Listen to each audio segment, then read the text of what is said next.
మనసుతో నన్ను దీవించుము. ఇది కష్టం. జిందగీలో ఏది ఉట్టిగా దొరకదు, గుర్తుపెట్టుకో. చింత రాకుండా, కష్టపడకుండా, ఏది కాకుండా ఎంత ఈజీగా రావాలంటే అసలు రాదు. అది వచ్చినా నిలవదు కూడా. కష్టం చాలా విలువలు నేర్పుతుంది. ఇట్లా జరిగితేనే ఎవరితో ఎట్లా మాట్లాడాలి, ఎట్లా ఉండాలి, జీవితం అంటే ఏంటిదని తెలుస్తుంది. కష్టపడి కొనుక్కుంటే మనం కొనుక్కున్న దానికి వాల్యూ ఉంటుంది. ఇలా కష్టపడి విలువలు తెలుస్తాయి.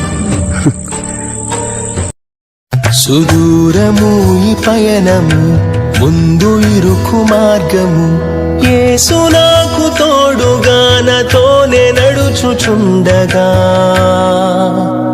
నే వెంట వెళ్ళేదా నా రాజు వెంబడి, సుమధుర భాగ్యము యేసు. రాజులకు రాజంట, ప్రభువులకు ప్రభువంట, బెత్లెహేము పురములోన పుట్టెనంట. చూడసక్కనోడంట, పశుల పకలోనంట, దావీదు కుమారుడంట, లోకరక్షకుడంట. కనులారా ఓహో కనులారా, ఆహా కనుల. జీవితమే ఓ ప్రయాణం. ఆ ప్రయాణంలో కలిసే ప్రయాణికులు ఎందరో. కానీ ఏదీ శాశ్వతం కాదు, ఎవరూ శాశ్వతం కాదు. నీ నడవడికే శాశ్వతం. గెలిచేది నువ్వే, ఓడేది కూడా నువ్వే. గెలుపుకి పొంగిపోకుండా, ధర్మబద్ధంగా, ఫలాపేక్ష లేకుండా తోటి వారికి సాయపడుతూ సాగిపోవడమే జీవితం.